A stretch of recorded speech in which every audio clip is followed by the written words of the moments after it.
একটা দুর্নীতিগ্রস্ত সরকার, লজ্জা নাই কোনো, মানে মানে লজ্জা বলে একটা থাকে মেয়ের, ইনি কলঙ্ক, মেয়ে জাতের একটা কলঙ্ক, এটা এমন মুখ্যমন্ত্রী মেয়ে জাতের কলঙ্ক এটা। ও নিজস্ব লজ্জা নেই, লন্ডনে এত বড় একটা অপমানিত হলো, শুধু এর ঘাড়ে ওর ঘাড়ে দোষ দিচ্ছে। চুরি করলো তোর মন্ত্রী জেলে গেল আর বলছে বিজেপি করেছে, সিপিএম করেছে, সিপিএম করেছে, বিজেপি করেছে। চুরিটা কে করেছে? চুরিটা বিজেপি করেছে? চুরিটা সিপিএম করেছে? চুরিটা তো তোর মন্ত্রী করেছে। তোর মন্ত্রী চুরি করেছে, জেলে গেছে। পার্থ কার মন্ত্রী ছিল? পার্থ তৃণমূলের সেকেন্ড হাইকমান্ড। শুধু বিজেপির উপর দোষ, এর উপর দোষ, সিপিএম করেছে। মানে আমার বাবা চোর ছিল মানে আমিও চোর হবো?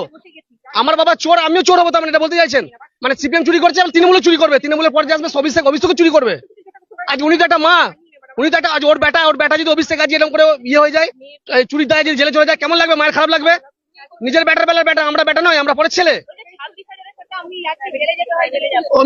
মিথ্যাবাদী মহিলা একটা, টোটাল মিথ্যাবাদী মহিলা, শুধু মিথ্যা ভাষণ দিতে জানে পশ্চিমবাংলার মানুষকে, টুপি পরাতে জানে, মিথ্যাবাদী মহিলা একটা, টোটাল মিথ্যাবাদী মহিলা। উনার কথা বিশ্বাস করবে না।